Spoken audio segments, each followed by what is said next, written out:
ఉన్నాం. ఈ మధ్య కాలంలో 2 సార్లు అసెంబ్లీలో మాట్లాడింది బచ్చన్నపేట చెరువు 10 ఏళ్ల నుంచి నిండే ఉంటాను, కానీ మొదటిసారిగా నిండకుండా ఉన్నది. మనం గోదావరిలో నీళ్లు ఉన్నాయి, ఎత్తడానికి మోటార్లు ఉన్నాయి, స్విచ్ చేయడానికి కరెంట్ ఉన్నది, నింపడానికి రిజర్వాయర్లు ఉన్నాయి, పారడానికి కాలువలు ఉన్నాయి, పని చేయడానికి మనం ఉన్నాం. మరి ఎందుకు నింపట్లేదంటే ఇదేదో ఇవన్నీ కేసీఆర్ కట్టించింది కాబట్టి ఇవాళ మేము నింపినట్లయితే కేసీఆర్కి పేరు వస్తుందని చెప్పేసి అంటున్నారు. కేసీఆర్కి పేరు రాదు. ఇవాళ రైతులకు నోట్లో ఇంత బుక్క వస్తారు. అది వాళ్ళు గమనించకుండా ఎప్పుడైనా ఈ వారం 7-8 సంవత్సరాల్లో ఈ యొక్క మన గుడి చెరువే కదా నిన్ను ఎండిపోయింది. ఎప్పుడైనా గుడి చెరువు ఎప్పుడైనా ఎండిపోయిందా? ఇక్కడ దీని పక్కనే ఉన్నది కదా. మీ ఊళ్ళో చెరువులు కూడా పోయినసారి ఎండాకాలం నిన్ను నేలేవా? ఇలా నాకు తెలిసి నిన్న అందరిని అడిగితే 50% 60% వేసినాం అన్నా. 4 ఎకరాలు అంటే 2 ఎకరాలు 3 ఎకరాలు వేసినాం, ఇంకా చెరు నిండలేదంటే నేను అధికారులందరి దగ్గర పోయి ఇప్పటికి 4 సార్లు డిమాండ్ చేసిన. నిన్న కూడా చీటకూడు దగ్గర పోయినప్పుడు ఎస్సీ దేవాలయంతో మాట్లాడినా, మీరు ధర్మశాల నింపండి, గండి రామారావు నింపండి, గండి రామారావు నింపితే తపాసుపల్లి నింపితే మా బచ్చన్నపేట చెరువులలో కానీ బచ్చన్నపేట కాలువలకు కానీ బచ్చన్నపేట పొలాలకు నీళ్ళు వస్తాయి. ఒకప్పుడు కరువు ప్రాంతం. కేసీఆర్ ఎప్పుడు చెప్తున్నాడు బచ్చన్నపేట పోతే చాలా బాధపడ్డా అని ఎప్పుడు చెప్తుండేవారు. మళ్ళా ఇలా బచ్చన్నపేటకి వెనకటి రోజులు తీసుకొస్తున్నారు. అయినా కొట్లాడినాం మొన్ననే. ఎందుకంటే 2 నెలల నుంచే నీళ్లు గోదావరిలో చెరువులో పోతున్నాయి, మన సముద్రంలో పోతున్నాయి, అయినా నింపలే. ఇవాళ మొన్న మొత్తుకొని కొట్లాడగా ఇవాళ 3 పంపులు కింద ఆన్ చేసిండ్రు, 2 పంపులు ధర్మశాల నుంచి వెళ్ళి మన గండి రామారావు ఆన్ చేసిండ్రు. గండి రామారావు నుంచి వెళ్ళి ఇప్పుడు తపాసుపల్లి పోవాలంటే ముందు బొమ్మకూరు కానీ లత్నూరు కానీ ఇవిలో కొంత నీళ్ళు వచ్చిందో అతనే అక్కడ పంపిస్తామని చెప్పిండ్రు.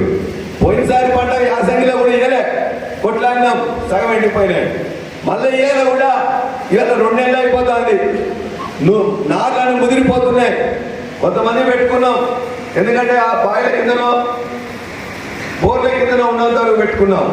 చెర్ల నీళ్ళ సుక్కలేక పెట్టుకోలేకపోయినాం. ప్రభుత్వం దయచేసి మీ అందరి తరఫున వాళ్ళందరినీ మరోసారి కోరుతున్నా, ఇప్పటికైనా నింపితే ఈ వేసుకున్న పొలాలన్నా పండుతాయి, లేకపోతే ఇంట్లో కూడా నీళ్ళందకపోతే ఇబ్బంది అవుతుంది. అంటే ప్రభుత్వం ఇట్లా కక్షపూరితంగా ఉండకూడదు. ప్రభుత్వం ఎట్లుండాలి? మన యొక్క ప్రజలందరికీ తండ్రిలాగా ఉండాలి. ప్రజల చిన్న తప్పులు చేస్తే కూడా వాళ్ళందరూ కూడా కాపాడేటట్టు ఉండాలి. కానీ ప్రజలు తప్పులు చేయలే. కేసీఆర్ గారు కట్టించడమే పాపం అయిపోయింది, మోటార్లు ఎక్స్ట్రా పెట్టడం పాపం అయిపోయింది, ఈ కాలువలు తోవడం పాపం అయిపోయింది. కేసీఆర్ తోమిండి కదా నేను వాడనని చెప్పేసి అంటున్నారు. అది సరైనది కాదు. కేసీఆర్ గారే హాస్పిటల్ తీసుకొచ్చిండు, కేసీఆర్ గారే మెడికల్ కాలేజ్ తీసుకొచ్చిండు, కేసీఆర్ గారే ఇవన్నీ చేసిన తర్వాత కేసీఆర్ చేసిందని చెప్పేసి ఈ విధంగా చేస్తే రైతులు నష్టపోతున్నారు. అందుకే మనం రైతు బంధు ఇవ్వాలా, ఇంకా రాలే మనకు. పోయినసారి ఎప్పుడు వచ్చిందో మీకు తెలుసు, 12 సార్లు సమయానికి వచ్చిందా లేదా? ఇవాళ రైతు బంధు రాలే. ఆ రైతు బంధు కోసం కూడా మనం ఎదురు చూస్తున్నాం. మన రైతు బంధు మీద అసెంబ్లీలో మాట్లాడింది మీరు వినే ఉంటారు. రైతు బంధు పోయినసారి పంట పండినా పండకున్నా భూమి ఉన్నట్లయితే ఇచ్చినాం. ఎందుకు ఇచ్చినాం? ఈ రైతులందరూ పెద్దగా ధనవంతులే కాదు. 2 ఎకరాలు 3 ఎకరాలు 4 ఎకరాలు 5 ఎకరాలు ఉంటే ఆ రైతుకి పంట ఎంత వస్తున్నది? వాళ్ళు ఏమంటారు? వీళ్ళందరూ ట్యాక్స్ కడతారు, రైతులు ట్యాక్స్ కట్టే పైసలు తెస్తున్నా ఉన్నారు. నేను అసెంబ్లీలో విన్నా, మీరు కూడా వినుంటారు. మా రైతులు కూడా బ్రష్ మీద ట్యాక్స్ కడుతున్నారు, పేస్ట్ మీద ట్యాక్స్ కడుతున్నారు, సబ్బు మీద, పప్పు మీద, ఉప్పు మీద, మొబైల్ మీద, మోటార్ సైకిల్ మీద, పెట్రోల్ మీద, డీజిల్ మీద, అదేవిధంగా ట్రాక్టర్ కొంటే ట్రాక్టర్ దాని మీద, అన్నిటి మీద కూడా మనం ట్యాక్స్ కడుతున్నాం. బట్ ఏదో ట్యాక్స్ పేస్ అంటే వాడేవాడో కడుతున్నాడు, మనకేదో ఇస్తున్నట్టున్నారు. కాబట్టి ట్యాక్స్ అంటే మేము కూడా కడుతున్నాం, మాకు కూడా చెందాలని చెప్పేసి కూడా అసెంబ్లీలో బట్టి విక్రమార్క మాట్లాడుతూనే గట్టిగా చెప్పిన. కాబట్టి మనకేం ఉచితంగా ఇవ్వట్లే. 14 లక్షల కోట్లని ఉట్టినే వాళ్ళందరూ కూడా పెట్టుబడిదారులకు ఇచ్చిండ్రు. మరి మనకేమున్నది? రుణమాఫీ ఇవ్వడంలో కానీ రైతు బంధు ఇవ్వడంలో కానీ అందరికి ఇవ్వాలని అందరికి ఇచ్చినాం. ఇప్పుడు కూడా ఇవ్వాలని చెప్పి మేము కోరుతున్నాం. ఓ రైతు ఒక ఎకరే ఉంటాడు, యాసంగిలో 20 లక్షల ఎకరాలు మాత్రమే యాసంగిలో పండేది. పోయినసారి 70 లక్షల ఎకరాలకు వచ్చింది. వాళ్ళకి ప్రోత్సాహం ఇచ్చినాం, నీళ్ళు ఇచ్చినాం, పెట్టుబడి ఇచ్చినాం, సమయానికి యూరియా అవన్నీ కూడా ఇచ్చినాం. కాబట్టి ఇవాళ మొత్తం కూడా మంచిగా ఒడ్లు పండినాయి. కాబట్టి నేను కూడా ప్రభుత్వాన్ని చెరువులు వెంటనే నింపాలి, రిజర్వాయర్లు నింపాలి, అదేవిధంగా మనకు రైతు బంధు వెంటనే ఇవ్వాలి. అట్లా ఇస్తేనే రైతు మొత్తం కూడా కొద్దిగా ఏదైనా తెల్లగవుతాడు. కొద్దిగా ఏం చేసినా ఊళ్ళల్లో మట్టి తీసుకొని 60% మంది ప్రజానీకం ఈ వ్యవసాయం మీద, వ్యవసాయం ఆధారిత పరిశ్రమల మీద ఉన్నాడు. ఇలా మనం బచ్చన్నపేటలో ఎక్కువ పాడి పరిశ్రమ ఉంటుంది. 3 నెలలైంది మన ఈ మధ్య ఇచ్చిందా? ఇయలే 3 నెలలైంది.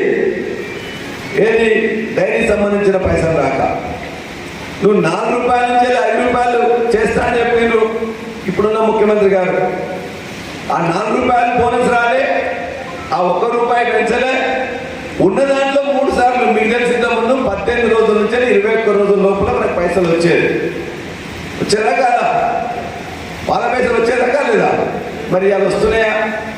ఆ పాల పైసలు ఏమని కూడా అసెంబ్లీలో అడిగినా, నీళ్లు నింపాలని అసెంబ్లీలో అడిగినా, ఇవన్నీ కూడా భవిష్యత్తులో కూడా చేస్తానని చెప్పి మీకు తెలియజేస్తూ, మీ అందరూ కూడా ఆరోగ్యంగా ఉండాలని, సుఖ సంతోషంగా ఉండాలని, మీ సమస్య వస్తే మాత్రం ఖచ్చితంగా మీరే వచ్చి అడగాలి.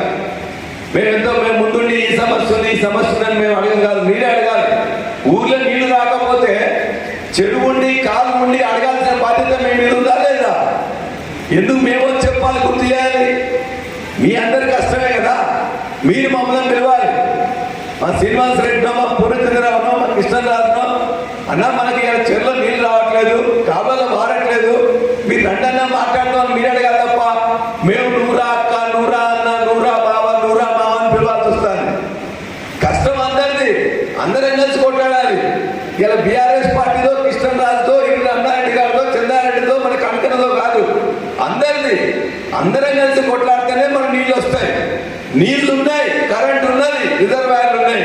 నీళ్లు కావాలని ఆపుతున్నారు. కాబట్టి మనందరం కూడా ఊళ్ళో మీరు చర్చించుకొని మన నీళ్లు మనం రాకపోతే మాత్రం అందరం ఖచ్చితంగా పోయి ఖచ్చితంగా కొట్టాలని చెప్పేసి మీ అందరు తెలియజేస్తూ, మళ్ళొక్కసారి మీ అందరూ సుఖ సంతోషంగా ఉండాలని, మీ యొక్క ఏ సమస్య వచ్చిన ఆరోగ్యానికి ప్రభుత్వం దగ్గర పోయినా ఇంకెక్కడ పోయినా నేను ఖచ్చితంగా చూసుకుంటానని మరొకసారి హామీ ఇస్తూ, ఇప్పుడు ఇవన్నీ కూడా ఏ గ్రామంలో ఎంతమందో మీరు పిలుస్తారు.